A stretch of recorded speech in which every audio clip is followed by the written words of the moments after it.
A partir de hoje, você acompanha aqui no Repórter Brasil uma série de reportagens sobre o setor aéreo no país.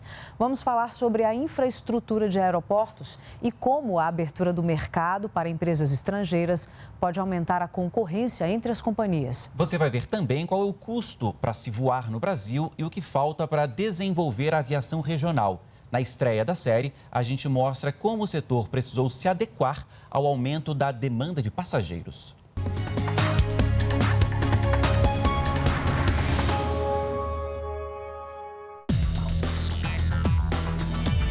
A história começa no início dos anos 2000.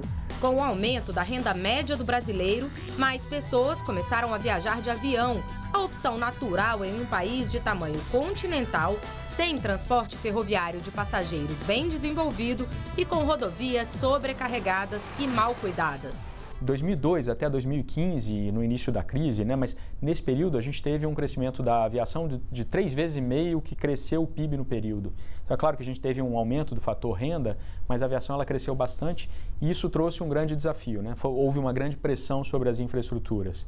Em 2006, o Brasil viu-se intensificar o chamado caos aéreo, com a queda do voo 1907 da Gol na Amazônia, que matou todos os passageiros e tripulantes. O acidente chamou a atenção para a falta de infraestrutura no setor, desde um número insuficiente de controladores de voo a aeroportos lotados, com atrasos e cancelamentos de voos. O setor aéreo é tudo que faz um avião decolar e descer. Então, qualquer coisa que não faça isso funcionar bem, que traga exatamente restrição, isso impacta no funcionamento do setor. De acordo com dados da Agência Nacional de Aviação Civil, o Brasil tinha 29 milhões de passageiros comprando passagens aéreas para voos domésticos no ano 2000. Em 2010, esse número já tinha mais que dobrado, passando de pouco mais de 70 milhões de pessoas. No ano passado, mais de 93 milhões de brasileiros voaram internamente no país. Com mais gente voando e o setor sem estrutura para acompanhar esse crescimento, o programa de concessão de aeroportos começou em 2011. O objetivo? Passar a administração dos terminais do setor público para o privado e cobrar investimentos das concessionárias. O primeiro aeroporto concedido foi o de São Gonçalo do Amarante, no Rio Grande do Norte. No ano seguinte, em preparação para a demanda ainda maior que viria com a Copa do Mundo de 2014 aqui no Brasil, 3 dos principais aeroportos foram entregues para a iniciativa privada: Guarulhos, Viracopos e Brasília. Hoje já são 10 terminais concedidos no país. O programa de concessão dos aeroportos é considerado bem-sucedido pelos especialistas, mas não conseguiu evitar que outros problemas surgissem. No mesmo período em que o número de passageiros aumentava, dezenas de companhias aéreas faliram ou foram incorporadas por outras empresas. Algumas grandes, como Varig e Transbrasil, causaram transtornos a passageiros e autoridades, mas outras, pequenas e regionais, quase nem tiveram a ausência percebida. O mercado hoje ele está um pouco mais concentrado do que alguns anos atrás, certo? Mas a gente está fazendo reformas que talvez permita ter maior competição. O consumidor ele tem que entender que o preço com qualidade do serviço não é a mesma coisa que ele teria apenas com uma empresa do que ele ter com 5. Qual é a terceira empresa aérea argentina? Qual é a segunda empresa aérea italiana?